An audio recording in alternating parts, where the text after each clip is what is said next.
di partai politik tersebut, apa yang mereka mendukung apa yang dinyatakan oleh Pak Betor. Assalamualaikum warahmatullahi wabarakatuh.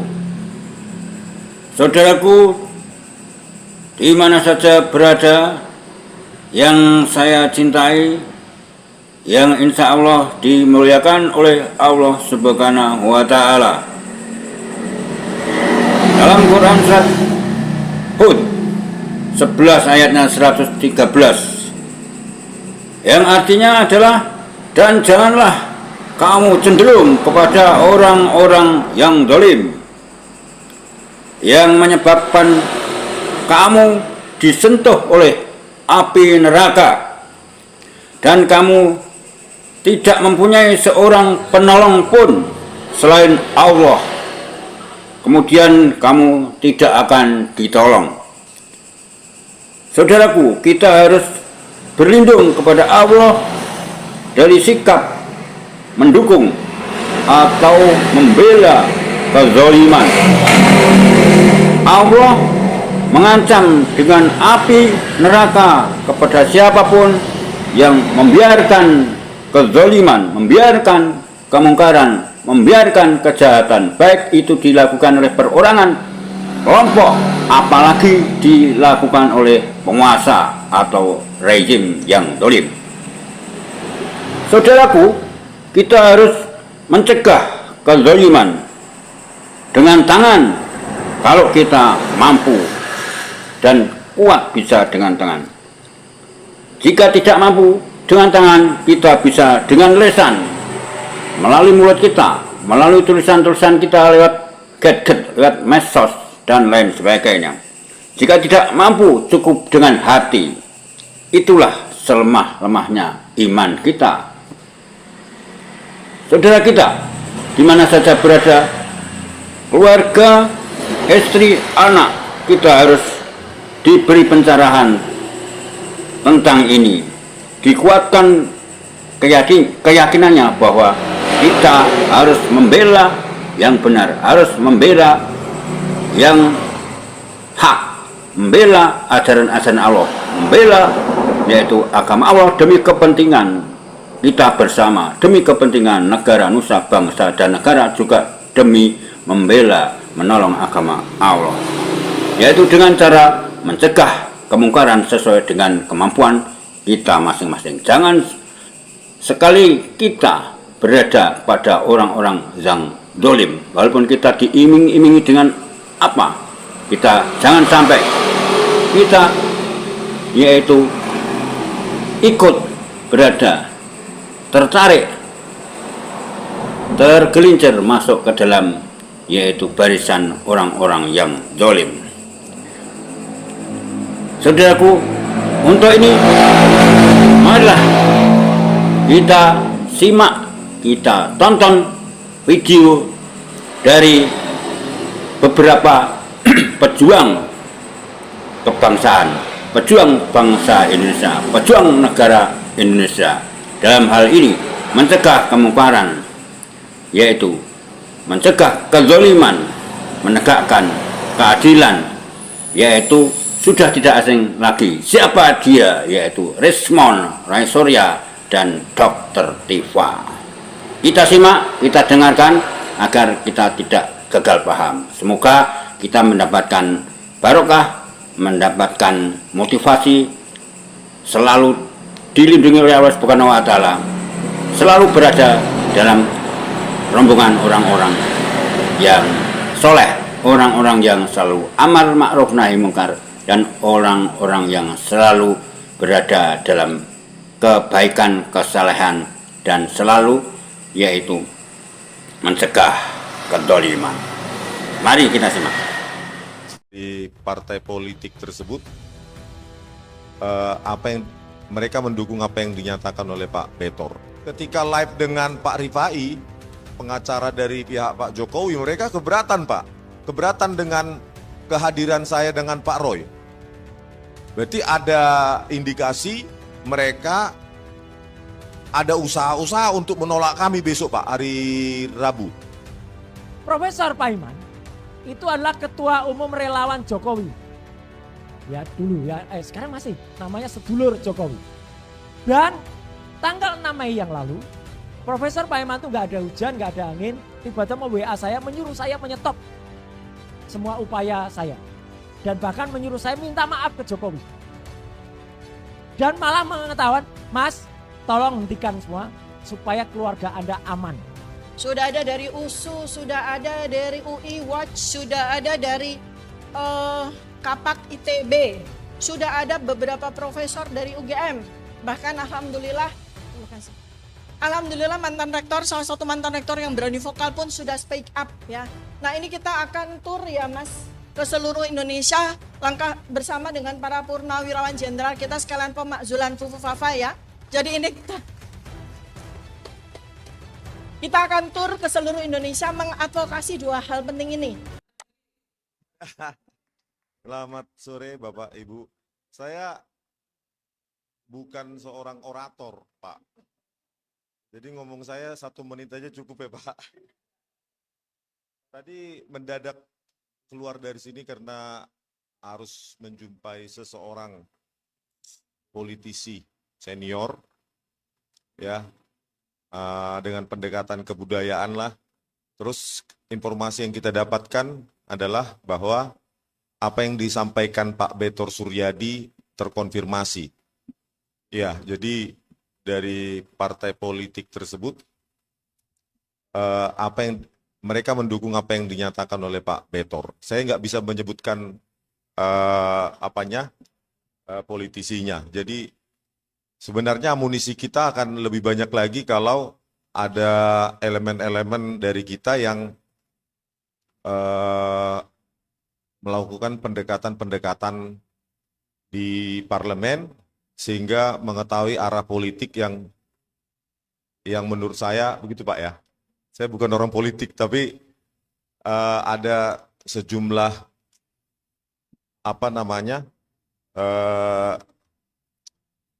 politisi yang bisa didekati secara kebudayaan untuk mengetahui perkembangan pemikiran mereka. Begitu aja lah masalah politik. Kalau masalah skripsi palsu, ijazah palsu, ya dimulai dari yang nanti akan kita perdebatkan, ya kalau kita diberikan kesempatan secara fair play oleh Bareskrim dalam gelar perkara khusus, tentu kita akan challenge semua argumen-argumen maupun metode-metode ilmiah yang mereka lakukan. Tetapi kejanggalan yang paling nyata kan sebenarnya sudah tampak di publik. Ya, mulai dari Pak Joko Widodo terdaftar sebagai sarjana muda, dan bagaimana mungkin terdaftar sebagai sarjana muda tidak menjadi sarjana penuh, karena menurut beberapa sumber informasi yang kami temui bahwa tahun sebegitu kalau terdaftar dengan tingkat studi sarjana muda maka mereka harus memiliki juga ijazah sarjana muda, BSc. Nah, kalau memang Pak Joko Widodo nanti mengatakan bahwa dari sarjana muda langsung ke sarjana, berarti harus ada ijazah sarjana mudanya lagi, harusnya. Dan itu bisa jadi laporan baru lagi Pak Rizal. Iya. Terus belum lagi mata kuliah MKDU yang bernilai C, statistik, fisika, matematika. Ya, MKDU itu mata kuliah dasar umum. Tidak mungkin D bisa lulus. Bang Refli lulusan UGM juga pasti tertawa. Nilai mata kuliah MKDU itu nilai D bisa lulus. Di situ saja sebenarnya sudah luruh itu, groundless itu, bahwa pengakuan dari UGM yang meyakini bahwa ijazah Pak Jokowi itu asli. Dari situ juga bisa kita lihat juga bahwa tidak ada nilai di dalam daftar nilai yang tidak ada skripsinya, sarjana tanpa ada nilai skripsi, terus yang sudah beredar juga tahun KKN yang berbeda, jumlah SKS-nya juga sangat minimalis untuk seorang sarjana, dan metode-metode nanti yang akan kita jelaskan kalau diberikan kesempatan di Bareskrim, ya kita challenge. Saya akan mempersiapkan PowerPoint maupun demonstrasi langsung. Kalau disetujui ya Pak ya. Optimis Pak, diizinkan kami. Pak Roy dengan saya. Kalau nggak diizinkan berarti kita walk out. Langsung konvers Pak ya di depan ya. Nah, ketika live dengan Pak Rifai, pengacara dari pihak Pak Jokowi, mereka keberatan Pak. Keberatan dengan kehadiran saya dengan Pak Roy. Berarti ada indikasi mereka ada usaha-usaha untuk menolak kami besok Pak, hari Rabu. Bagaimana persiapan kita? Walk out gitu ya Pak ya? Atau mereka yang walk out ya Pak ya? Jadi mulai dari skripsi, ijazah, saya sudah mempersiapkan sejumlah metode dan itu harus berupa counter attack, dan kalau bisa itu diliput oleh media secara terbuka. Kalau tertutup, nanti masing-masing memberikan penjelasan dan memberikan konferensi pers sendiri dengan versinya sendiri nanti Pak. Sebaiknya itu diverifikasi dengan kita paksa atau kita tekankan supaya media bisa meliputnya secara terbuka. Bisa itu Pak? Pak Marwan bisa? Seharusnya bisa ya Pak ya? Tapi bukan gelar perkara terbuka Pak. Khusus ya. Jadi apalagi? Semua hal yang lama sudah sih ya, sudah banyak di media sosial, termasuk bagaimana tangan kekuasaan Tuhan menunjukkan bahwa kami yang tanpa berencana, ya, surprise, terkejut, ternyata muncul kepalanya Pak Kasmujo. Pak Kasmujo itu, terus langsung ada 2 poin utama. Apakah Bapak bukan dosen pembimbing skripsi? Bukan.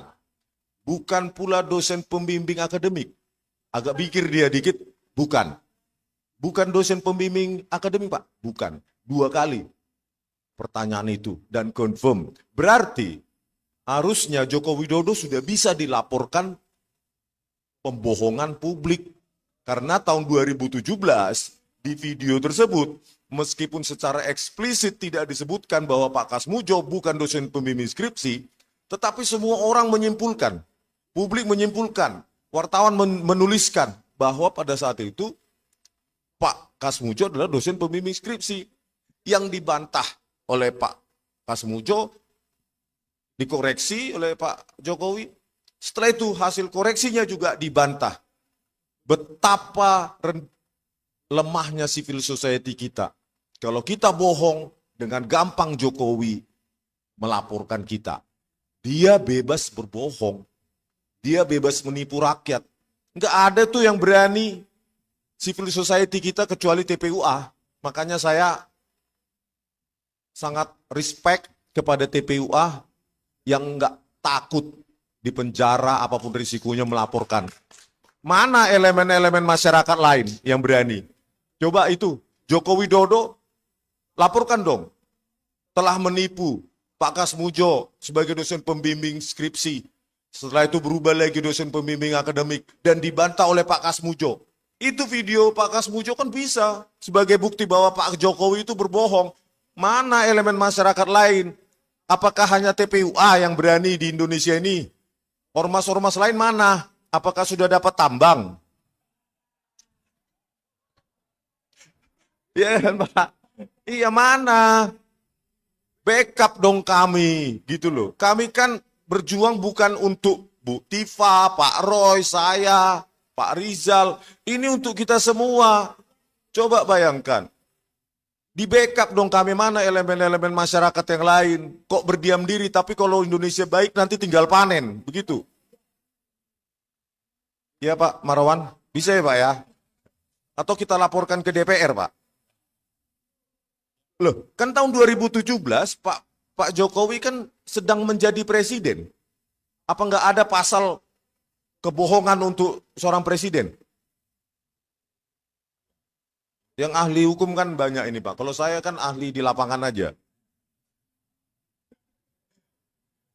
Terus apalagi?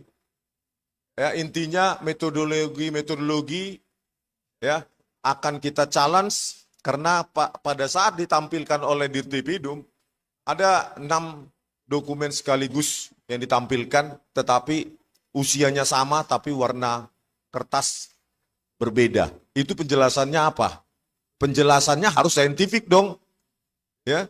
Kenapa kita melakukan digital forensik? Karena kita tidak bisa menyita. Kalau saya bisa menyita itu skripsi saya ambil dari UGM, ya saya biaya sendiri untuk di Serpong sana, di uji lab. Karena kita tidak bisa menyita, terpaksa kita belajar mempelajari pola di dalam digital forensik itu. Karena kita tidak bisa menyita.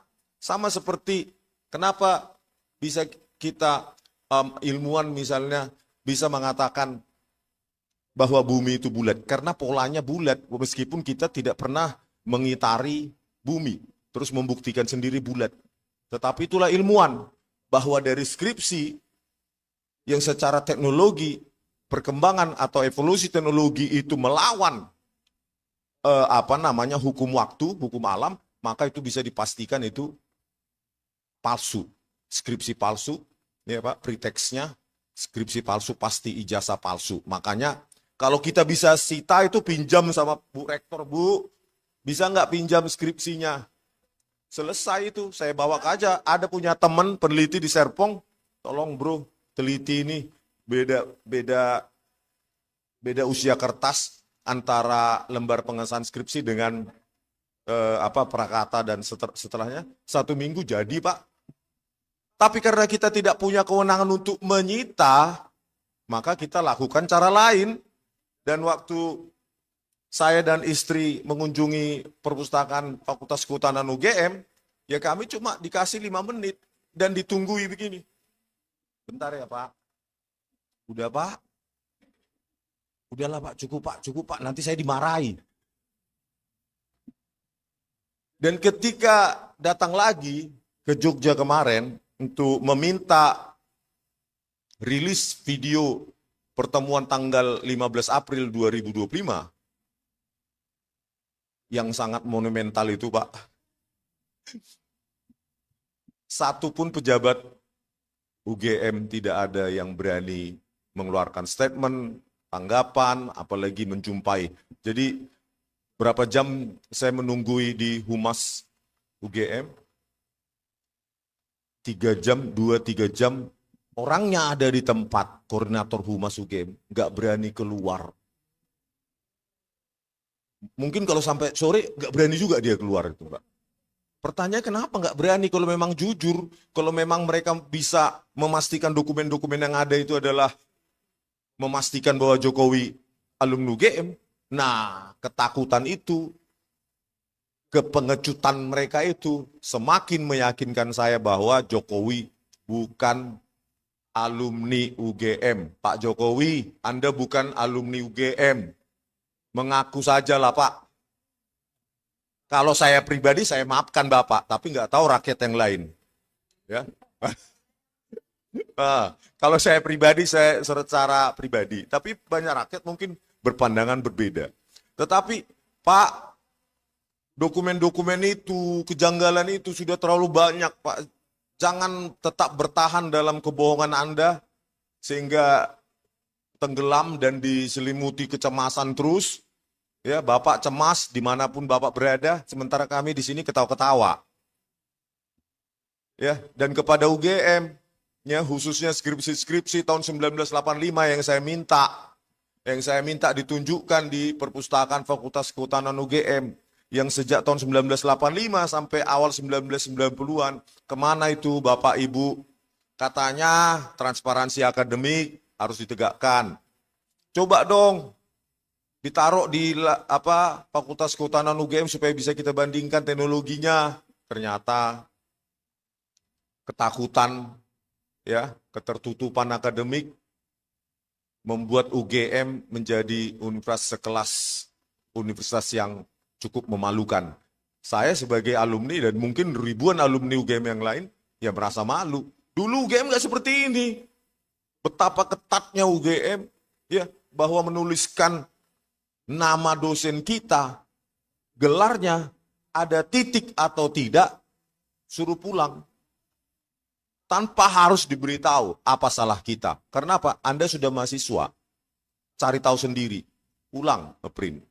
Bayangkan, skripsi atas nama Joko Widodo, lembar pengesahan skripsi tidak ada. Tidak ada kapan dipertahankan di depan Dewan Penguji. Siapa pengujinya, tanda tangannya bagaimana.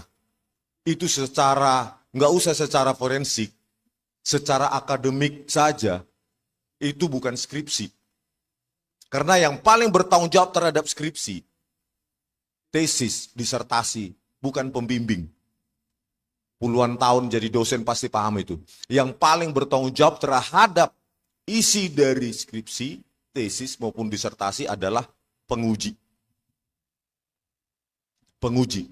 Tanpa ada tanda tangan penguji, maka skripsi itu sama dengan toilet paper. UGM, ya, saya nggak bermusuhan dengan alma mater yang saya cintai, yang saya sayangi. Saya bermusuhan pada kalian-kalian yang memanfaatkan UGM untuk kepentingan pribadi kalian.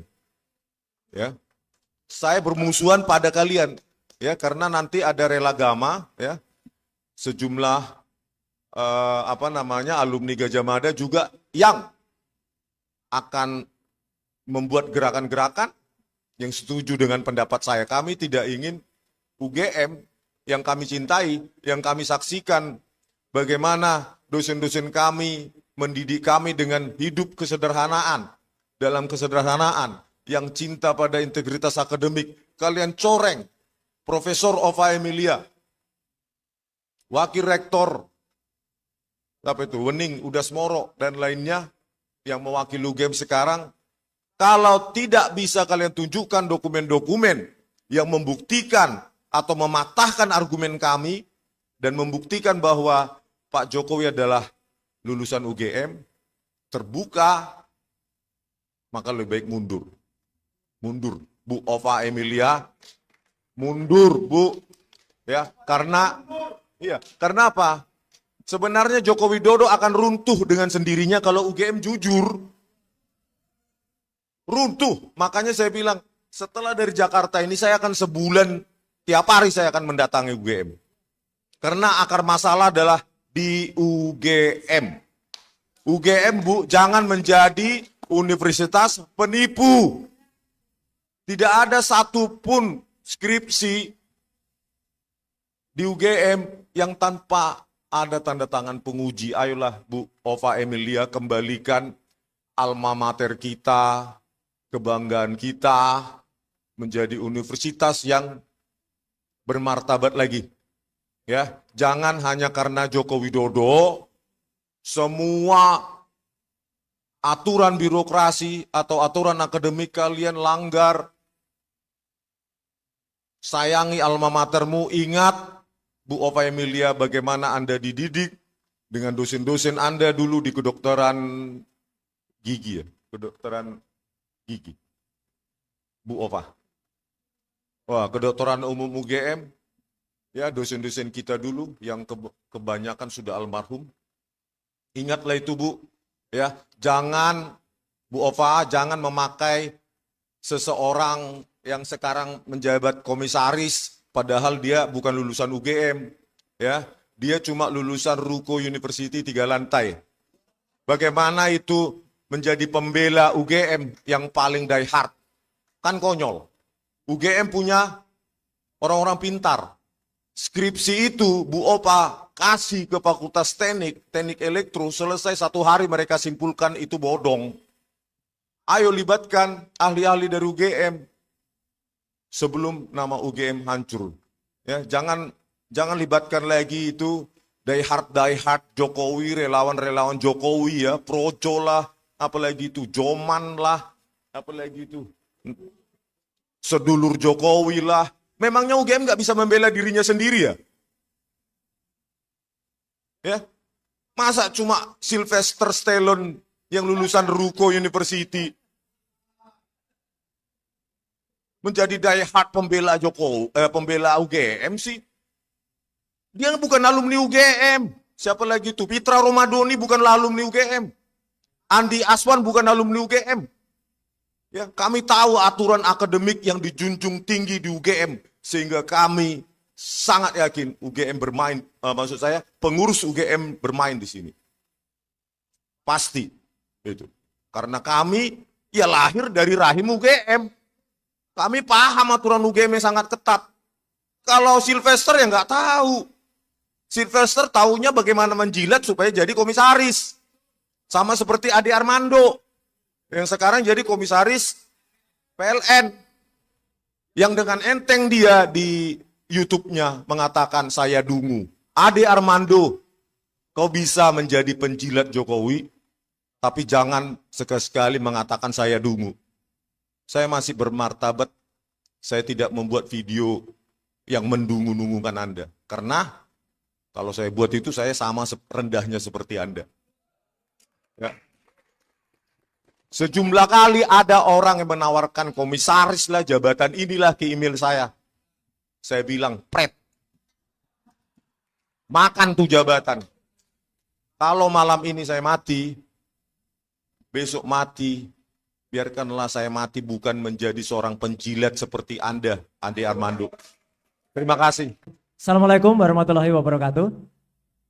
Ya, salam sejahtera untuk kita semuanya.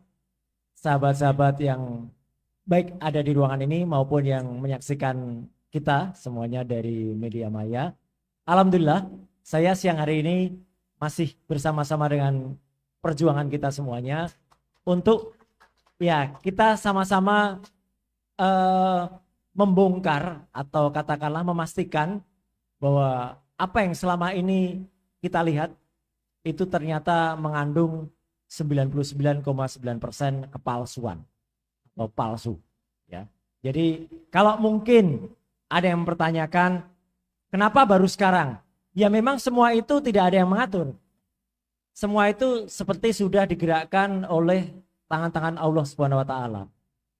Teknologinya memenuhi waktunya, orang-orangnya juga muncul ya, dan sedikit mungkin sebagai awal pembuka ya.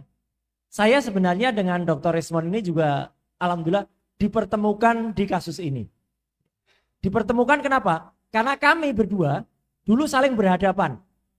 Kalau teman-teman pernah melihat film di Netflix judulnya Jessica, di situ ada adegan beneran itu. Di sebuah persidangan, saya dengan Dr. Rismond itu berlawanan. Dan kami saling menjaga profesionalitas dari sisi yang berbeda. Dr. Rismond membela Jessica, saya waktu itu membela ayahnya Mirna almarhumah Mirna Salihin. Ya, jadi itulah profesionalisme. Jadi kadang-kadang kita di satu sisi bisa berbeda, kadang-kadang di sisi lain bisa sama. Dan lucunya, saya bilang lucunya, video lama tentang itu, terus kemudian ketika ada Dr. Rismond kemudian menyatakan serangan ke saya juga menyangkal Dr. Rismond. Sampai sekarang juga masih digunakan oleh para termul, ya, ternak-ternak Mulyono untuk mengadu domba di antara kita. Ya, jadi dikatakan ini loh, Rismond aja sampai mengatakan gini ke Roy, Roy sampai mengatakan gini ke Rismond. Ya itulah video lama, banyak video lama yang kemudian diungkap lagi untuk kemudian seolah-olah ingin memecah belah kita. Yang kedua, saya dengan Dr. Tifa juga memang baru dipertemukan di kasus ini. Meskipun dulu kami sering memfollow, melakukan saling repost di X atau di Twitter, tapi benar-benar kami ketemu itu pada tanggal 15 April 2025 yang lalu di kampus Universitas Gadjah Mada. Dan itu juga saya harus mengaturkan terima kasih juga rekan-rekan dari TPUA, tim pembela ulama dan aktivis, itulah yang mempertemukan kami. Itulah yang membuat gerakan kita bersama. Hari ini saya nanti ada sedikit tampilan. Tadi saya kira ada layar lebar tapi ternyata udah dilepas. Gak apa-apa, nanti ada TV kecil itu sedikit. Moga-moga bisa kelihatan. Apa yang kemudian mengawali kita atau apa yang membuat kita sama-sama menyaksikan bahwa ini yang harus kita pertanyakan. Jadi begini Bapak dan Ibu. Kita tahu kita pernah punya seseorang yang bernama Joko Widodo. Dan Joko Widodo itu kemudian pernah dengan sangat gagahnya, pernah dengan sangat bangganya, datang pada tanggal 19 Desember tahun 2017, datang ke kampus Universitas Gadjah Mada, kampus di mana kami bertiga, saya, Dr. Respon, dan Dr. Tifa, ini alhamdulillahnya kami semua sama-sama menempuh strata 1 di UGM, strata 2-nya juga di UGM, meskipun dalam kampus yang berbeda-beda. Saya S1-nya komunikasi, S2-nya magister kesehatan, Dr. Tifa S1-nya kedokteran, S2-nya magister kedokteran, Dr. Resmond S1, S2-nya teknik elektro. Kemudian Dr. Resmond meneruskan lagi S2, S3 di Jepang, saya meneruskan lagi S3 di UNJ, dan Dr. Tifa kita doakan bersama, insya Allah segera akan ujian tertutup dan ujian terbuka untuk doktornya. Ya, jadi moga-moga itu bisa saling menguatkan lagi di antara kami semuanya. Nah, saat itu kami hadir ke UGM itu untuk melihat secara resmi apa yang disebut sebagai skripsi. Ya, skripsi karena tidak mungkin timbul ijazah tanpa ada skripsi. Dan ini satu proses yang nggak bisa dilepaskan. Kenapa kami meragukan ijazah? Karena pada saat-saat setelah sahabat kita Bambang Trimulyono dan Gus Nur itu dikriminalisasi oleh orang yang sama, oleh Joko Widodo yang tidak menunjukkan ijazahnya, waktu itu kemudian UGM ini seperti mau membela Jokowi, yaitu mengeluarkan beberapa kali acara, salah satunya acara di tahun 2017 tadi, atau acara di kampus UGM yang dikomandari oleh Dekan Fakultas Kehutanan Sigit Sunarta dengan menunjukkan fotokopi ijazah Jokowi. Demikian juga teman-temannya menunjukkan fotokopi ijazah mereka. Nah, justru inilah teman-teman, saya hari ini akan tampilkan 2 macam bukti saja, yang ini nanti insya Allah juga akan kita bawa pada saat gelar perkara pada hari Rabu yang akan datang, sekaligus menantang kejujuran dari Bareskrim, Laboratorium Forensik Bareskrim, bahwa yang mereka katakan ijazah Jokowi identik dengan 3 pembanding itu tidak ada apa-apanya. Artinya gini, Bareskrim menyatakan ijazah Joko Widodo identik, terus ditampilkan di layar lebar di atas. Apakah itu ijazahnya? Apakah sebuah fotokopi yang kemudian terlipat itu laku dalam kajian hukum? Tidak. Itu hanya fotokopi yang ditampilkan di Bareskrim. Dan itu malah fotokopinya jelek lagi, terlipat. Tapi mau tidak mau, itulah yang ditampilkan oleh Bareskrim. Harusnya kalau dari awal Bareskrim atau Joko Widodo sendiri menunjukkan ijazah aslinya, mungkin persoalan nggak akan merembet sampai panjang. Atau kalau Bareskrim pada saat konferensi pers pada 22 Mei yang lalu menunjukkan juga, memegang Brigjen Juandini menunjukkan ini loh ijazahnya, mungkin saya percaya 50% dari masyarakat itu akan oh gitu ya, udah ada. Tapi karena itu tidak ditunjukkan, membuat kita semakin bertanya. Dan tantangan dari Bareskrim itulah membuat saya juga melakukan ujian, menguji 3 ijazah pembanding. Dan 3 ijazah pembanding yang saya uji, rekan-rekan sekalian dan juga yang pemirsa YouTube semuanya, ini fakta. Dan saya tidak milih-milih karena itu ditunjukkan oleh mereka sendiri. Ada ijazah nomor, nanti akan kelihatan. Nomor 1115. Itu ijazah milik Fronojiwo. Fronojiwo adalah kita kenal sebagai daihatnya Jokowi. Jadi dia itu membela mati-matian Jokowi. Ya, karena otomatis dia karena dulu seorang manajer hotel di Jawa Timur, tiba-tiba jadi komisaris, ya dia pasti membela habis-habisan.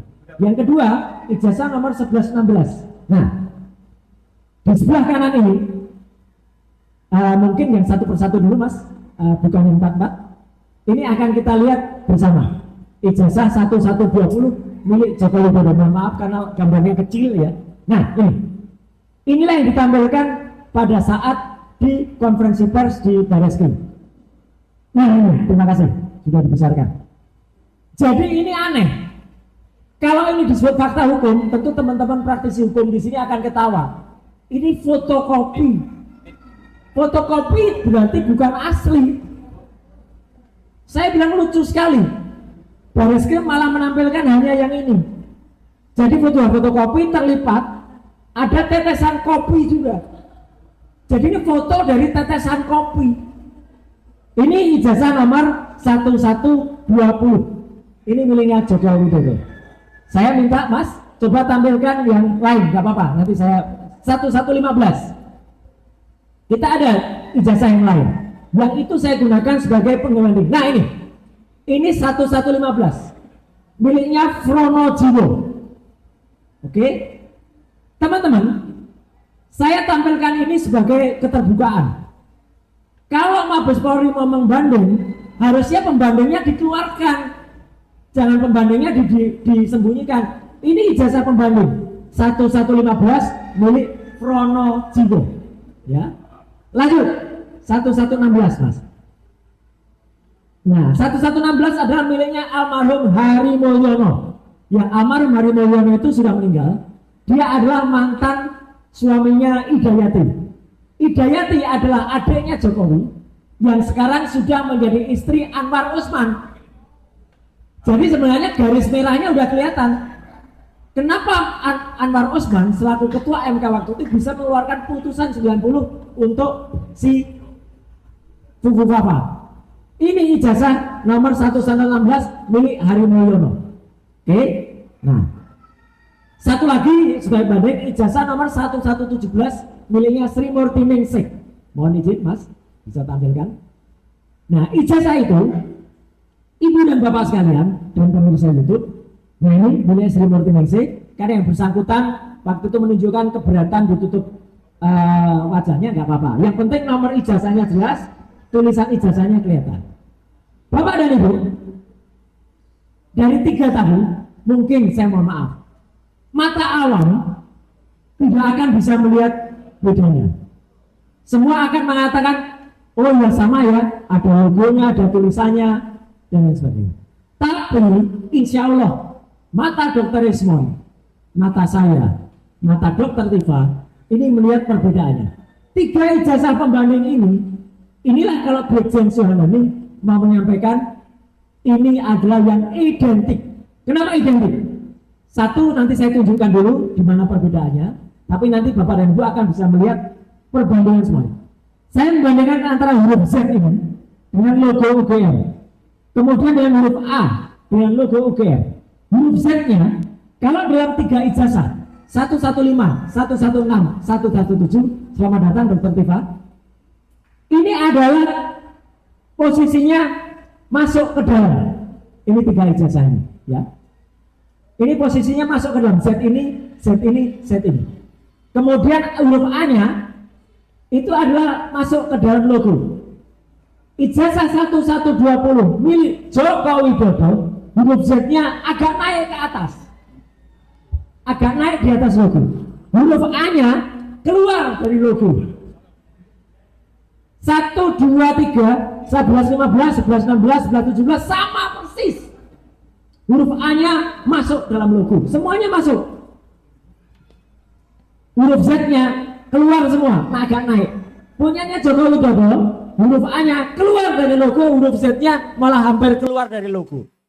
Artinya 1120 milik Joko Widodo palsu. Berbeda. Dalam 1 tahun angkatan, dalam 1 kelulusan, ijazah itu pasti dicetak di waktu yang sama. Apalagi nomornya berurutan 1115, 1116, 1117, terus itu 1120. Kalau cetakan yang terakhir beda, nggak masuk akal. Karena cetakan itu pasti sama. Berarti cetakan yang berbeda ini beda waktu nyetaknya dengan 3 ijazah sebelumnya. Jadi itu, nah perkara di luar UGM atau di dalam UGM, itulah yang masih kita kejar. Artinya teman-teman, ini satu clear banget, sesuatu yang sangat jelas, bahwa dari bukti ijazah itu, kami kemudian mengejar. Oke lah, karena kami selalu diserang. Mas pernah pegang nggak itu ijazahnya? Nggak usah pegang.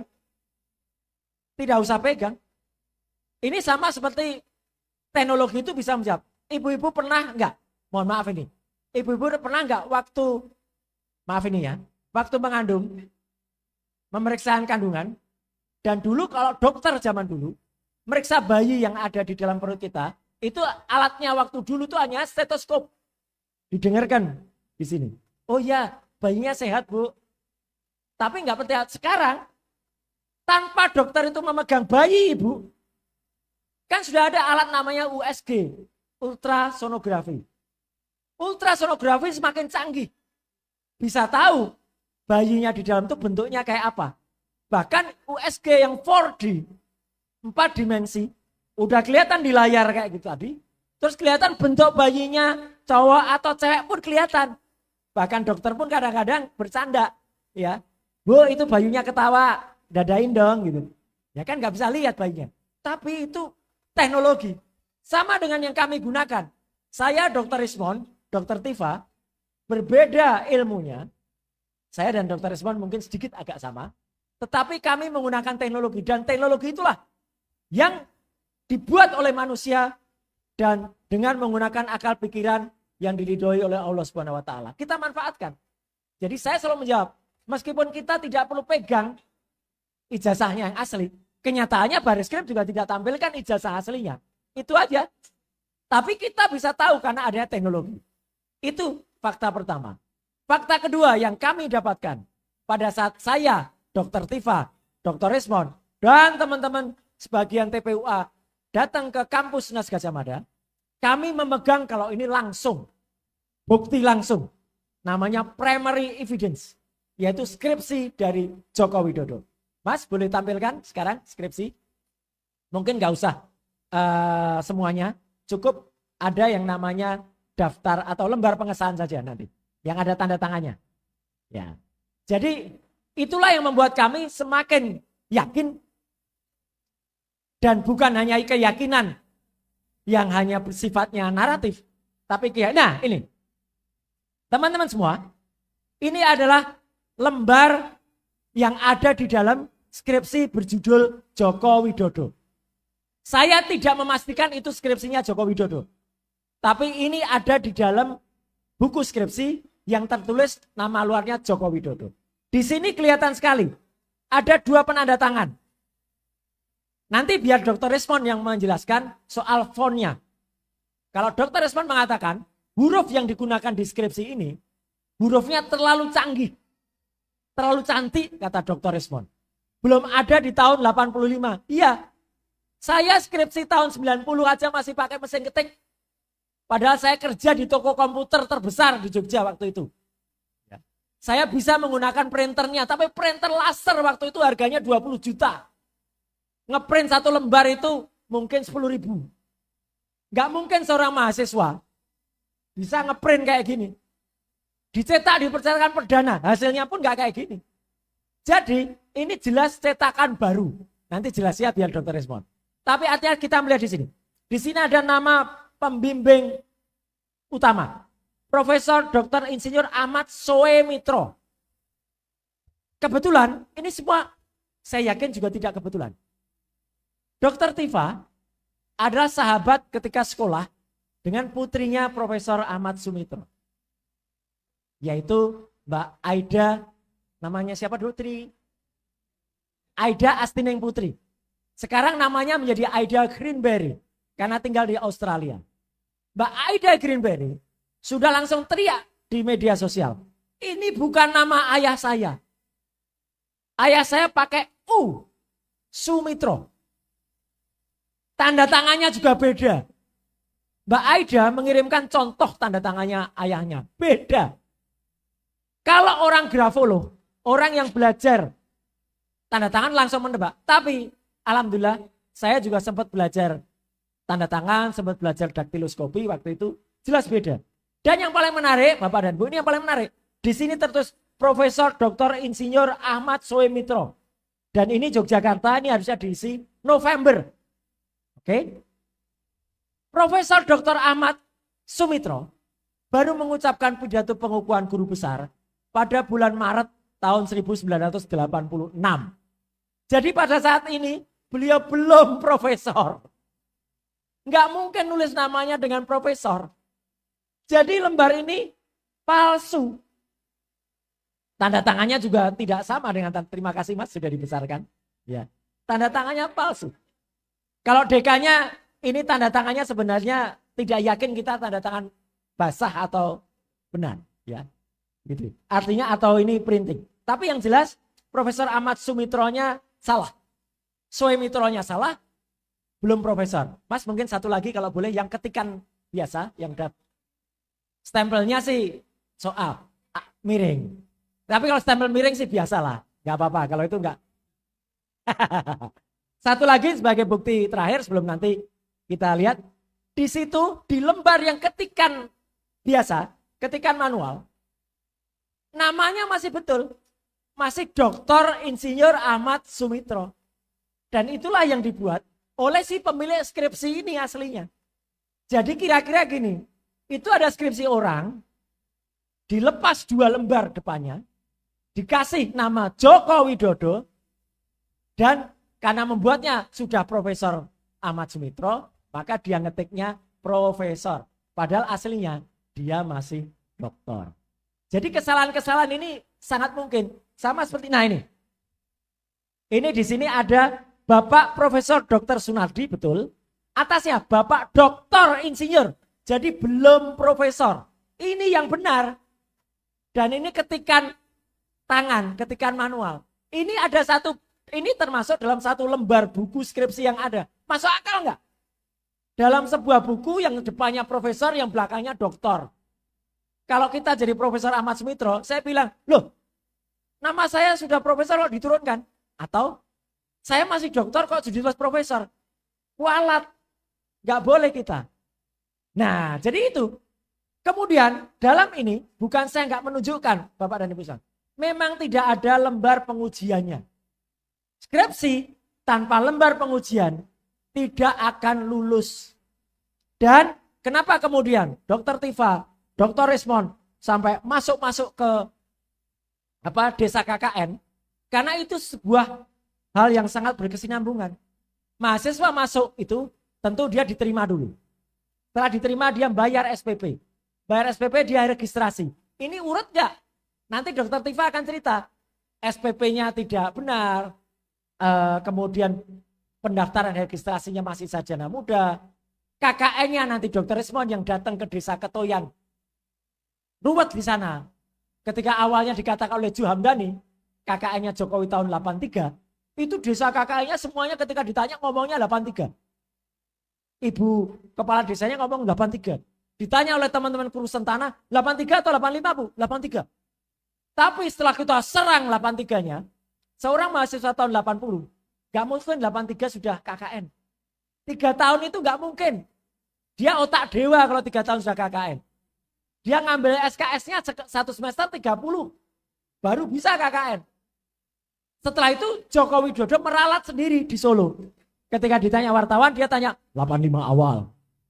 Setelah 85 awal, ada liputan Kompas ke desa itu, semua ngomongnya 85 semua. Jadi kayak sudah di setting, kayak sudah dikoordinasi, kayak dikur semua. Jadi ini hal yang sangat lucu. Termasuk ketika Kompas itu masuk ke desa KKN-nya Jokowi, ada seseorang namanya Karno, Pak Karno, yang dia putranya kepala desa yang dulu, Pak Jendu. Dia bisa menceritakan dengan sangat detail. Waktu itu saya ingat betul dia katanya. Ketika belajar bersama masih pakai lampu petromak, petromaknya jatuh. Kemudian Jokowi takut-takut gini. Yang lucunya habis itu pergi ke tempat orang yang dulu katanya membencengkan Jokowi pakai Vespa. Ketika Rismond datang ke desa itu, si pengantar Vespa itu mengatakan orangnya pakai kacamata. Tapi setelah kemarin didatangi Kompas, setelah ada foto KKN yang Jokowi gak pakai kacamata, yang ngantar itu berubah. Orangnya gondrong dan tinggi. Pakai kacamata enggak? Enggak ingat. Padahal dia barusan diwawancari bilang orangnya pakai kacamata. Terus apa yang dia lakukan? Dia nganter pakai Vespa dari Boyolali itu ke Solo, beli gitar elektrik. Sebuah desa yang belum ada listrik, pakai lampu petromak, katanya nganter orang tinggi kurus, beli gitar elektrik, naik Vespa lagi. Mas Roy, Waktunya habis. interupsi. Enggak, masih ada. Oke. Cuma mohon diulangi tadi yang perbandingan 3 bukti itu. Oke. Karena tadi sempat blank out Oke. recordingnya. Ya, Oke. ya, oke, ya. Thank you. Mas, boleh diulangi 3 perbandingan. Jadi ini memang yang sangat penting, krusial. Dan ini membantah presentasi dari Barreskrim yang menyatakan ijazah Joko Widodo identik dengan 3 pembanding. Saya tunggu mana 3 pembandingnya. Gak ada. Kita listriknya pakai aki. Nah ini, jadi ini satu persatu ya. Ijazah yang saya gunakan untuk membanding adalah ijazah milik Fronojiwo nomor 1115. Mungkin teman-teman belum terlalu ngeh di sini.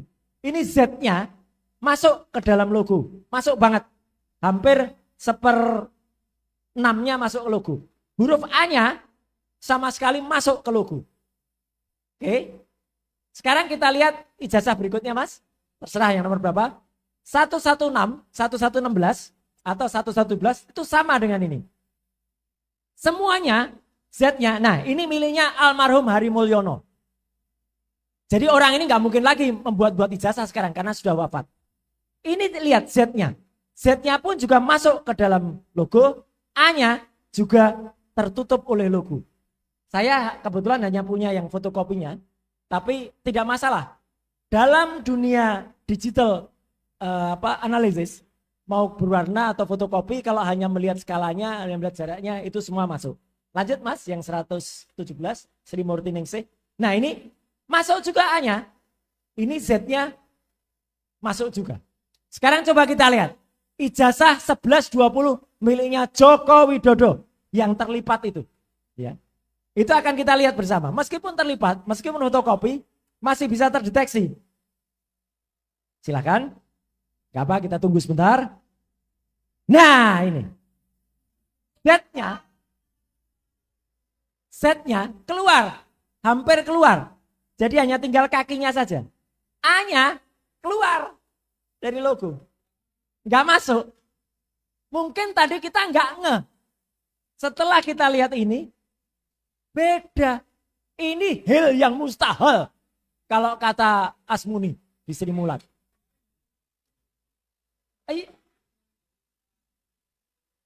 Oh ada beberapa. Tapi saya kira ini udah menunjukkan kalau platnya ketika nyetak itu beda. Udah plat yang beda itu berarti edisi pencetakannya beda. Padahal ijazah-ijazah berikutnya sama lagi dengan yang itu. Jadi artinya ini ijazah ini dicetak di waktu dan mungkin tempat yang berbeda dengan 3 ijazah sebelumnya. Urutannya hampir sama nomornya. Mas bisa ditampilkan perbandingan. Ah ini. Kalau boleh ini ditaruh agak gede gitu. Nah 3 ini teman-teman semua. Itulah kelihatan bahwa Z yang ada pada ijazah 1120 milik Joko Widodo itu agak keluar. A-nya keluar. Yang ini A-nya jelas masuk. Ini A-nya juga masuk. Ini juga A-nya masuk. Nah ini. Ini A-nya masuk. Ini miliknya apa? Ini 1116. Ini 3 ini identik. Karena 3 ini milik Fronojiwo, Murtiningrum dan ijazah milik almarhum Hari Mulyono. Kalau ijazahnya Jokowi dikelihatan bisa nggak Mas? Cukup 2 aja, yang lain nggak apa-apa. Hanya untuk karena yang 3 ini identik. Nah boleh. Sekarang dibesarkan. Jadi di sini akan kelihatan A-nya keluar ya. Kalau dalam istilah Jawa modot 1120. Itu. Jadi clear. Jawaban Pak Asam. Mungkin karena keluar dari universitas nyetaknya. Nah jadi itu teman-teman semua. Clear sekali ya. Dari skripsi yang itu primary evidence. Saya dengan saksi Dr. Tifa. Dengan saksi Dr. Resmond. Disaksikan Wakil Rektor Prof. Wening. Disaksikan Wakil Rektor Dr. Ari Sujito. Kami memegang yang asli. Dan pertemuan itu resmi. Kami tidak nyuri. Banyak sekali termal mengatakan, oh itu nyuri-nyuri itu. Enggak, kami diterima resmi di ruang 109 Fakultas Kehutanan UGM pada tanggal 15 April. Jadi clear ya. Jadi artinya Bapak dan Ibu, itu adalah poin yang pertama. Poin yang kedua, singkat saja, karena di sini ada tulisan Pasar Pramuka. Apa hubungannya Pasar Pramuka? Kami tidak pernah meminta. Kami tidak pernah memastikan dulu. Tapi sekali lagi, ini nggak mungkin kalau tidak ada pertolongan dari Tuhan Yang Maha Kuasa, Allah Subhanahu wa Ta'ala. Tiba-tiba muncul salah seorang tokoh senior PDI Perjuangan, namanya Bitor Suryadi. Dan dia memang sempat nyebut beberapa nama. Ada 3 nama Solo, 3 nama Jakarta, sempat 1 nama yang krusial namanya Widodo, Denis. Meskipun Widodo ketika dihadirkan di salah satu TV, dia nampak sekali tertekan, nampak sekali terpaksa. Karena di sampingnya sudah ada orang yang terus mengkawal. Namanya Andi Aswan, Wakil Ketua Umum Jokowi Mania. Ya orang-orang mania emang kayak gitu itu. Ya. Nah itu, nah artinya apa? Tidak tuh kemungkinan. Saya kemarin dengan Dr. Rizmon, dengan salah satu podcast namanya Sentana, kami menghadirkan orang lain, namanya Mr. J. Saya singkat. Saya mohon izin untuk tidak menampilkan orang ini dulu karena orang ini nanti akan dikriminalisasi kalau tampilkan. Dia memastikan bahwa ada yang namanya Profesor P, Profesor Paiman, itu adalah memang sudah ada di Pasar Pramuka semenjak 97 sampai 2017. Bukan 2002. Prof. Paiman mengaku ke saya hanya sampai 2002. Untuk supaya dipisahkan dari kasus yang diceritakan oleh Bitor di tahun 2012. Saya percaya ini semua akan menemukan ujungnya. Karena kami dibantu juga oleh mantan bin beneran ini. Kabinda Aceh ya. Pak Kolonel Si Chandra Rajasa. Udah banyak orang yang nanti akan memberikan kesaksian. Logika kita sederhana saja. Kalau ada tempat seperti Pasar Pramuka yang bisa mencetak dengan cukup presisi, kalau ada orang mau nyetak ijazah, mana lagi kalau bukan di sana? Itu belum kesimpulannya, tapi itu masih hipotesis. Tapi kayaknya nggak mungkin juga kalau mereka mencetak tidak di tempat orang yang merasa aman dan nyaman. Profesor Paiman itu adalah Ketua Umum Relawan Jokowi. Ya dulu ya, sekarang masih namanya sedulur Jokowi. Dan tanggal 6 Mei yang lalu, Profesor Paiman itu nggak ada hujan, nggak ada angin, tiba-tiba WA saya menyuruh saya menyetop semua upaya saya. Dan bahkan menyuruh saya minta maaf ke Jokowi. Dan malah mengetahuan, Mas, tolong hentikan semua supaya keluarga Anda aman dan damai. Teror. Saya langsung membroadcast itu dan Pak Iman pun sudah minta maaf ke saya pada WA berikutnya. Tapi minta maafnya pakai koma. Dia tetap tidak mengakui bahwa dia masih ada di Pasar Pramuka. Lucunya Bapak dan Ibu, saya pun terjun langsung ke Pasar Pramuka. Ya, hari Kamis minggu yang lalu. Di sana nama Pak dosen itu Prof. Paiman. Karena dia spesialis buat skripsi, tesis, terus produk-produk. Jadi dia disebut sebagai Pak dosen. Tidak logis. Kalau di sana tuh nama dia tuh masih harum. Bahkan ada seorang Pak Haji masih, oh iya Pak dosen saya kenal itu. Ada. Ini tahun 2025. Kalau dia hanya sampai 2002, berarti 23 tahun orang itu masih kenal. Gak logis. Dan itu terjawab pada bintang tamu, misteri guest yang kita hadirkan. Prof. Paiman itu masih bolak-balik, ya persis kayak Jokowi nerangkan, bolak-balik gitu. Ke Pasar Pramuka itu sampai dengan setidaknya tahun 2017. Dan terakhir yang paling menarik, tidak ada hujan, tidak ada angin, Prof. Paiman pada tanggal 1 Mei bikin acara mengundang orang-orang mantan Pasar Pramuka untuk halal bihalal. Kan aneh sekali. Nggak ada hujan, nggak ada angin, sudah lama, kok tiba-tiba ngumpulin. Dan dia sempat nggak ngaku. Oh itu saya cuma diundang. Ada fotonya, dia di tengah cuma pakai kaos oblong. Kalau diundang, masa kita datang cuma pakai kaos oblong? Itulah dia ada di tempat di mana dia sebagai sahibul boitnya atau sebagai pengundangnya. Jadi itu teman-teman semua, nanti tentu akan ada cerita detail-detail yang lain yang nanti akan sampaikan Dr. Rizmon, termasuk pas fotonya itu tidak dilintasi cap. Kemudian dokter tiba cerita tentang struktur wajah dan lain sebagainya atau yang lain. Nanti biar disampaikan yang bersama. Yang jelas kami bertiga ditambah Pak Rizal Fadila, ditambah Ibu Kurnia, ditambah orang-orang yang dilaporkan, ada Mas Rustam, ada Pak Egi, Kita tidak akan pernah diam. Ya. Kita akan terus bergerak. Dan dari lubuk hati yang paling dalam, kami ucapkan terima kasih. Alhamdulillah atas semua dukungannya. Insya Allah kita bergerak bersama. Dan insya Allah Allah Subhanahu wa Ta'ala membersamai kita. Amin. Amin. Terima kasih. Wassalamualaikum warahmatullahi wabarakatuh. Bismillahirrahmanirrahim. Assalamualaikum warahmatullahi wabarakatuh. Terutama saya sapa teman-teman, sahabat-sahabat Forum Diaspora Internasional, dimanapun Anda berada, saudara-saudara sebangsa dan setanah air yang sekarang sedang merelay live streaming baik melalui RH Channel maupun melalui Zoom kepada teman-teman FDI semuanya ya. Jadi saya sampaikan bahwa alhamdulillah terima kasih banyak kepada Pak Agus Yunanto selaku Sekjen dan Ketua FDI Pak Kris Komari di sana.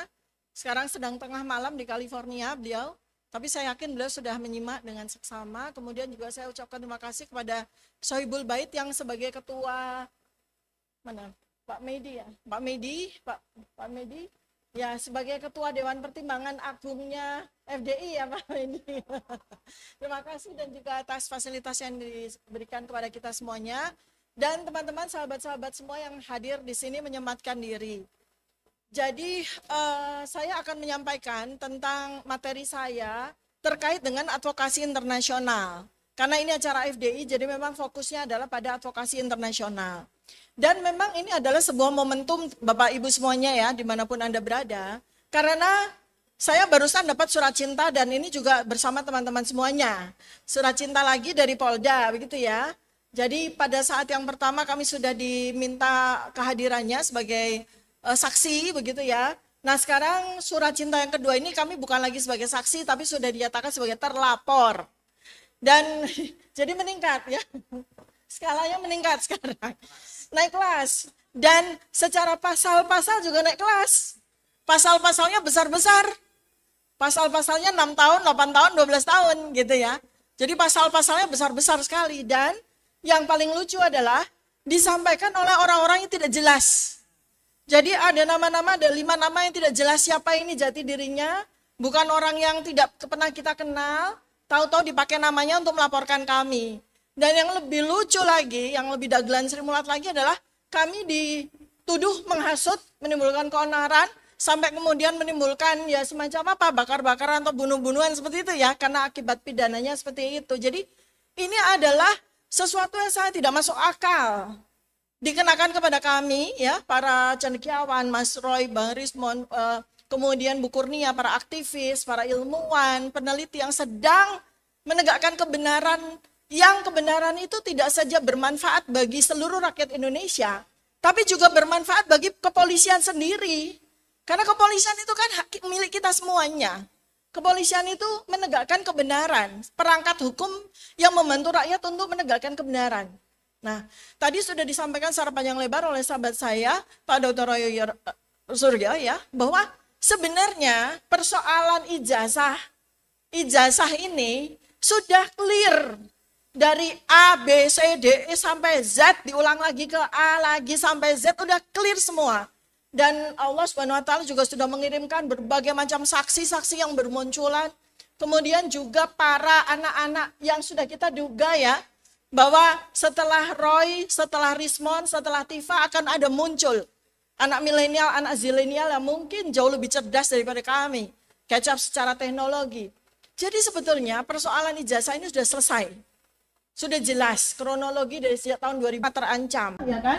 Bahkan tidak hanya itu, tetapi bukan hanya sekedar ijazah SD, SMP, SMA sampai kuliah ya sudah clear semuanya, termasuk dokumen-dokumen yang secara gegabah kemarin itu digunakan sebagai barang bukti oleh Bareskrim ya.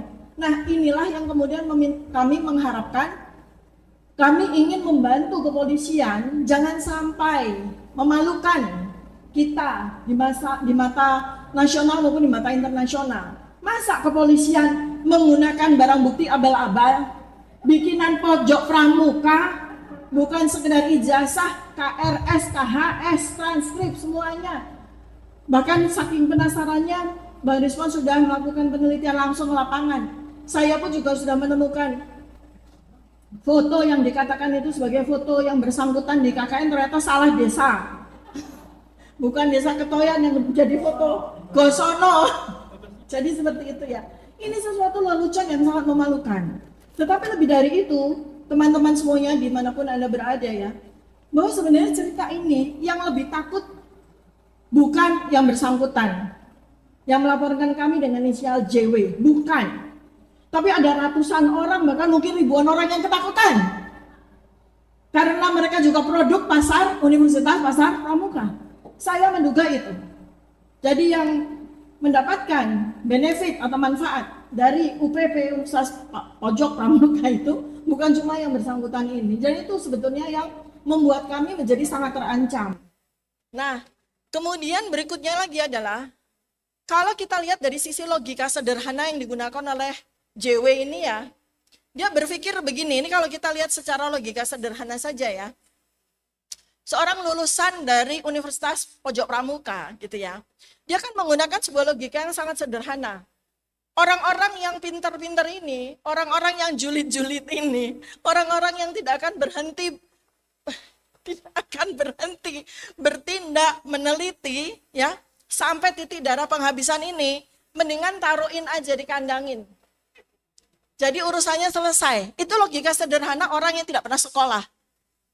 Kalau logikanya ditingkatkan lagi di level lebih cerdas, justru persekusi, kriminalisasi yang dikenakan kepada kami akan memancing ribuan Tifa untuk keluar, ribuan Roy untuk keluar, ribuan Risma untuk keluar, ribuan Kurnia untuk keluar, ribuan Rizal Fadila untuk keluar.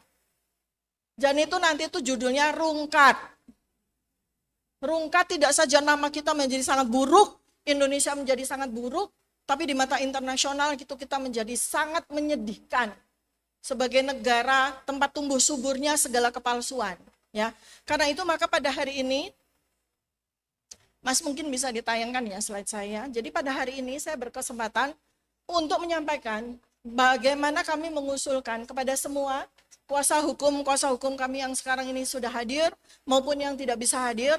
Kemudian teman-teman diaspora di seluruh dunia, ya. Berapa benua? 25 negara ya. Ini kami akan mencoba untuk menggalang advokasi internasional demi untuk perlindungan hukum. Sebenarnya bukan hanya kepada saya, tapi perlindungan hukum kepada siapapun juga sampai masalah ini tuntas. Jadi sekarang ini kalau kita lihat dari surat yang sudah ada di tangan kami semua ya, sama ya kita ya, tanggal 7 Juli juga kan ya. Artinya ini kan kalau tidak dilakukan sebuah advokasi, dilakukan sebuah langkah-langkah yang berpegangan teguh kepada kebenaran, ini akan terus. Mau sampai kapan ini? Katakanlah kita menolak, karena surat ini sama sekali nggak ada harganya secara hukum, karena orang yang melaporkan kami sama sekali tidak jelas, tidak punya legal standing. Saya sekarang udah pinter ya bicara legal standing ya. Tidak punya legal standing, artinya surat ini tidak punya harganya secara hukum. Tetapi apa yang terjadi kalau kita menolak? Nanti surat lagi akan datang. Surat lagi akan datang dan kemudian berikutnya lagi nanti bukan cuma surat yang datang sama polisi-polisinya sekalian kan begitu ya. Jadi ini kita harus hentikan bersama gitu. Jadi bagaimana mungkin para ilmuwan, para peneliti itu diperlakukan seperti ini? Mau berapa nanti penjara penuh sesak dengan kita semua. Nanti kita mah ujian doktor sama riset publikasi di sana semua kan tidak mungkin itu ya. Dan ini abad yang tidak mungkin ya, kebenaran tuh ditutup tuh nggak mungkin. Jadi para orang-orang yang kuno-kuno itu, orang-orang tua itu yang berpikir bahwa mereka bisa membodohi orang pintar, sedangkan mereka sendiri yang bodoh gitu ya, menggunakan segala kepalsuan itu. Sudah waktunya untuk diberikan apa ya, pencerahan bahwa yang namanya teknologi itu udah nggak bisa lagi dibohongi. Teknologi sudah tidak bisa lagi digunakan sebagai sebuah alat manipulasi. Karena di tangan orang yang berjiwa malaikat, dia akan jadi malaikat untuk menolong kebenaran itu keluar. Tapi kalau dia dibawa di tangan iblis, ya dia akan jadi iblis untuk membantu. Tapi masalahnya adalah iblis pun dia jujur. Iblis yang menggunakan teknologi itu juga nggak bisa bohong gitu ya. Jadi makanya ini adalah sebuah kesempatan, sebuah momentum untuk mengangkat isu ini kepada level internasional. Saking saya semangat sama Mas Roy, katanya saya dijuluki sama Termul sebagai Miss Universe, ya udah nggak apa-apa lah. Jadi advokasinya itu ada levelnya, level 1, level 2, level 3. Level 1 memang sudah kita lakukan. kita melakukan pendampingan, kita para korbannya Termul ini didampingi oleh kuasa hukum yang kalibernya sudah kaliber dunia lah ya, kaliber dunia yang sangat-sangat cerdas. Sudah, kemudian kita juga punya pengacara-pengacara yang piawai HAM ya. Nah, kemudian kami juga sudah mengajukan gelar perkara, ya kan. Pokoknya semuanya itu kita akan lakukan di dalam negeri. Pokoknya kita akan lakukan apapun, stakeholder semua harus kita libatkan. Mereka tidak boleh berdiam diri saja. Karena ini adalah sebuah aib nasional. Jadi semua stakeholder akan kita datangi. Akan kita beri surat, akan kita minta mereka untuk bergerak. Ya. Nah, kemudian level yang kedua adalah kita mengharapkan dukungan dari para tokoh nasional. Para tokoh nasional juga nggak boleh diem aja. Pakai semangatnya bisa. Akademisi, alhamdulillah. Sudah ada dari USU, sudah ada dari UI Watch, sudah ada dari Kapak ITB, sudah ada beberapa profesor dari UGM. Bahkan alhamdulillah, terima kasih. Alhamdulillah mantan rektor, salah satu mantan rektor yang berani vokal pun sudah speak up ya. Nah ini kita akan tur ya Mas ke seluruh Indonesia, langkah bersama dengan para purnawirawan jenderal kita sekalian pemakzulan Fufufafa ya. Jadi ini kita akan tur ke seluruh Indonesia mengadvokasi dua hal penting ini. Pertama ya, itu dua-duanya aib nasional.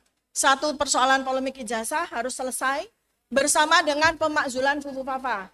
Kita akan tur, pertama nomor 1 setelah kemarin Jogja, Jakarta, Bandung, kita akan ke Surabaya. Kemudian kita akan ke Makassar, ke Malang ya. Malang, kemudian Makassar. Dan pokoknya seluruh Indonesia deh. 4.000 universitas harus kita bangunkan. 4.000 kita punya universitas, negeri maupun swasta. Harus kita bangunkan. Apa yang kita bangunkan? Keberanian mereka untuk menegakkan kebenaran. Kemudian kita juga akan ajak jurnalis. Ini alhamdulillah selama ini teman-teman, para jurnalis yang independen, para YouTuber selama ini sudah bersama dengan kita, berjuang habis-habisan bersama kita.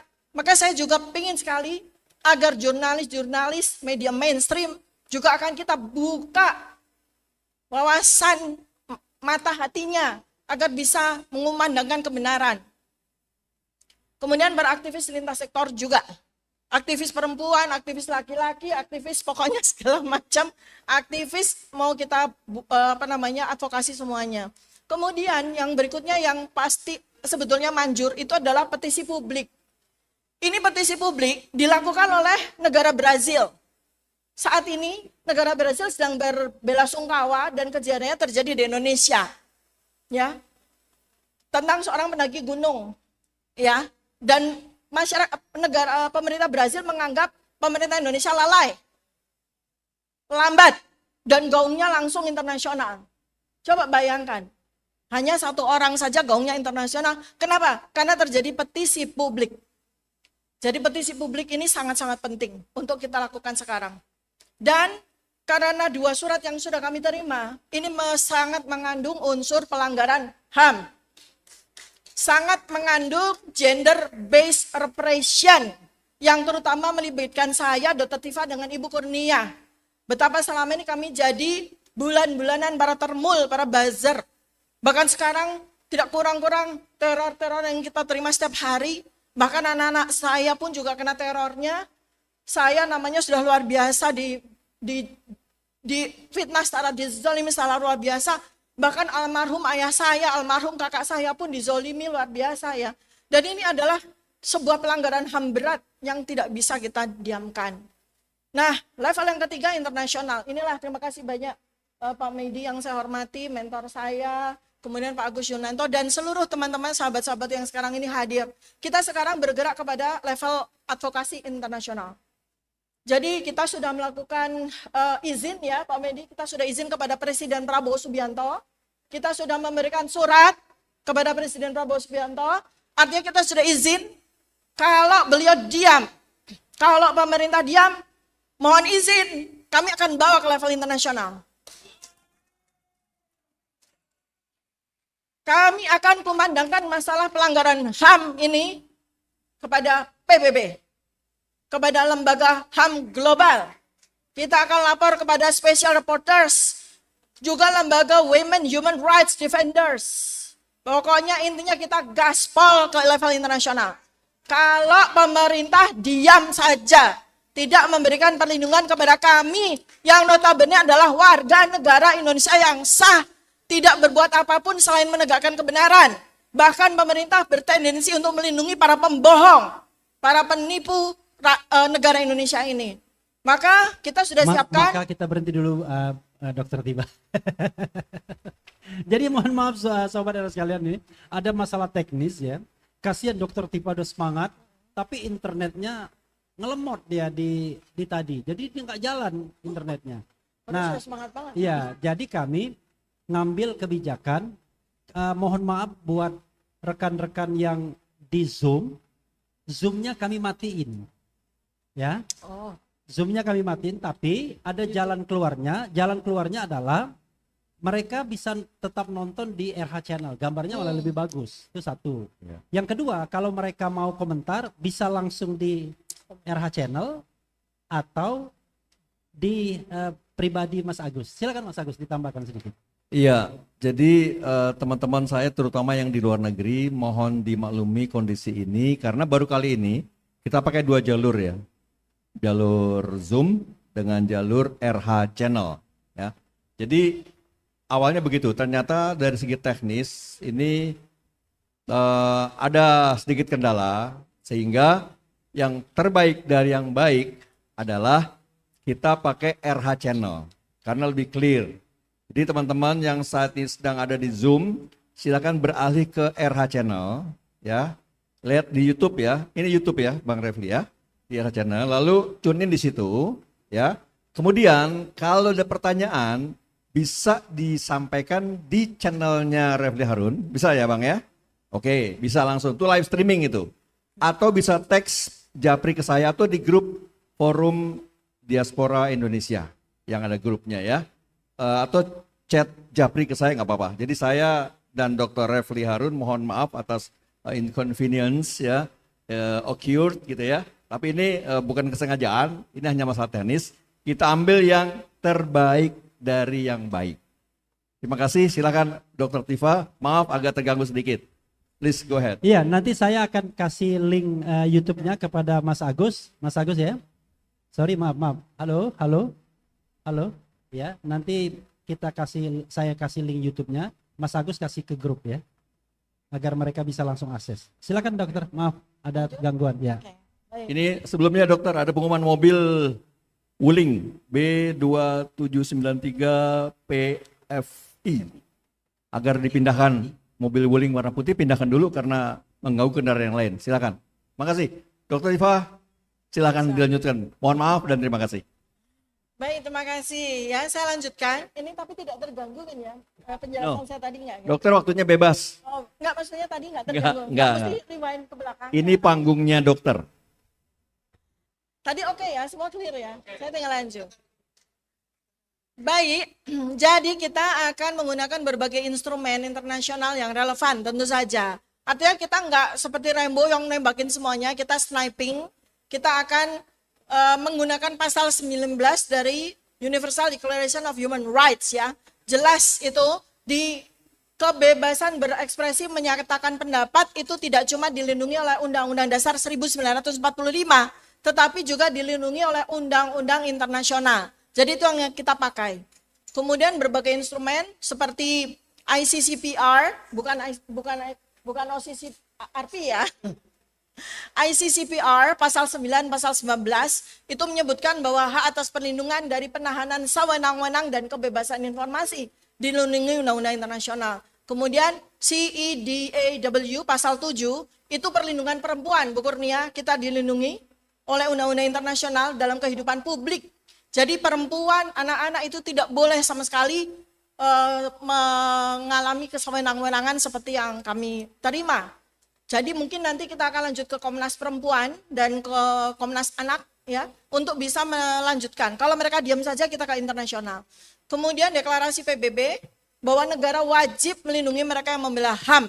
Kami membela HAM. Kami membela hak asasi manusia, yaitu apa? kebenaran yang harus diperoleh kepada seluruh warga negara Indonesia. Kemudian kita juga punya UN Guidelines of Women Human Rights Defenders tahun 2013 bahwa wanita itu harus dilindungi. Jadi semua bapak-bapak ini berkewajiban untuk melindungi kami para perempuan. Demikian juga dengan pemerintah. Demikian juga dengan internasional. Sekarang, mengapa saya perlu tekankan Bapak dan Ibu semuanya, saudara-saudara semuanya sebangsa dan setanah air di seluruh dunia, karena kami ini menjadi target kriminalisasi. Kami menjadi target kriminalisasi.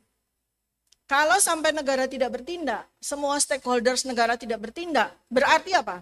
Negara gagal melindungi kami, para intelektual. Negara gagal melindungi para perempuan untuk mengungkapkan kebenaran. Dan tindak lanjutnya, kami bersama para kuasa hukum akan membuat report, science-based report, report berbasis ilmiah kepada UN Special Reporter on Violence Against Women, Komnas Perempuan, UN PBB, Working Group on Discrimination. Jadi kita akan ajukan laporan, bukan sekedar surat tapi laporan, berbasis penelitian yang sudah kami lakukan. Jadi langkah-langkah praktis sudah kami siapkan. Dan kami juga tentu saja akan sampaikan kepada Presiden, kami akan sampaikan kepada DPR, kami akan sampaikan kepada MPR, kami akan sampaikan kepada DPD. Bahwa kami bertindak. Jadi kami tidak mau bertindak tanpa sepengetahuan mereka. Ya, kita harus lindungi juga negara Indonesia. Maka diharapkan bahwa mereka akan bertindak dulu. Menghentikan laporan-laporan yang tidak jelas itu. Yang tidak relevan itu dihentikan. Termasuk laporan dari JW. Kemudian kita juga akan open letters kepada 100 universitas dunia. Kita sudah siapkan 100 universitas terkemuka dunia. Harvard, Oxford, Cambridge, semuanya. Belanda, semuanya. 100 sudah kami data. Kami akan berikan report tersebut. Ini kalau negara sampai tidak bertindak, entah apa yang terjadi pada Indonesia. Jadi bulan-bulanan. Ya. Dan kami akan sudah menyiapkan report untuk menghubungi media internasional. Kami akan menghubungi Al Jazeera, menghubungi BBC, CNBC, Democracy Now. Ya. Dan kami akan mendaftarkan kasus ini. Apabila laporan-laporan seperti ini tidak berhenti kepada kami maupun kepada para ilmuwan setelah kami, ya. Sekalian juga nanti kita akan minta supaya Pak Bambang Tri juga dibebaskan, ya. Kita akan daftarkan ke Frontline Defenders dan Amnesty International.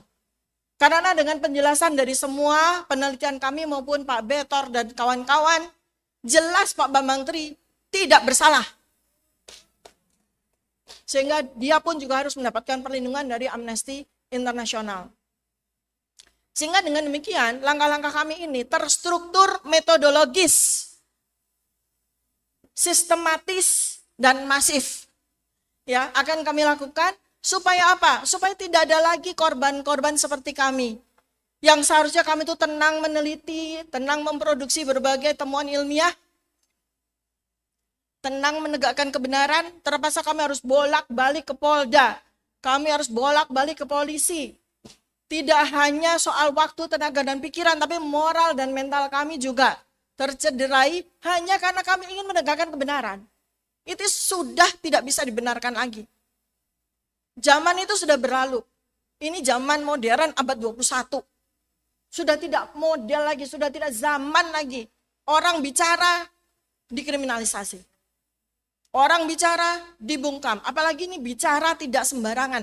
Bicara berbasis sains. Ya, kalau seperti ini maka negara akan gagal. Maka tentu saja kami tidak akan gegabah. Layer yang kedua akan kami jalankan. Kami akan tentu saja akan memberikan report kami kepada para stakeholders, ya, DPR, MPR, DPD segala macam. Sebelum kami jalankan semua report yang sudah kami siapkan ini ke level internasional. Tapi saya nggak tahu ya, mungkin nanti teman-teman dari diaspora punya pendapat yang berbeda, ya nggak apa-apa, kita paralel aja kan ya. Iya. Kalau, ya kan? Nanti begitu mereka ya. akan komen juga. Ya, jadi pesan penutup dari saya adalah ketika hari ini para ilmuwan dikriminalisasi, karena menyuarakan data-data kebenaran, maka besok kelak bisa jadi kebenaran itu sendiri yang akan dihukum mati di negara ini. Maka kita akan berjuang bersama, kita berdiri bersama untuk menegakkan kebenaran agar kebenaran terus menjadi cahaya yang menerangi semua hati, semua akal pikiran dari seluruh Indonesia. Demikian yang bisa saya sampaikan. Saya sangat mengharapkan terutama saudara-saudara yang berada di 25 negara yang sekarang sedang menyimak apa yang kami sampaikan. Mudah-mudahan langsung gayung bersambut ya Pak Agus. Dan insya Allah nanti kami akan segera berjalan. Dan supaya diketahui bahwa minggu depan jadwal kami sudah akan ke DPR, MPR, DPD. Terima kasih. Mohon maaf kiranya bila ada salah kata dan sikap. Billahi taufiq wal hidayah. Assalamualaikum warahmatullahi wabarakatuh. Waalaikumsalam warahmatullahi wabarakatuh. Tepuk tangan sekali lagi untuk Dr. Tifa. Terima kasih.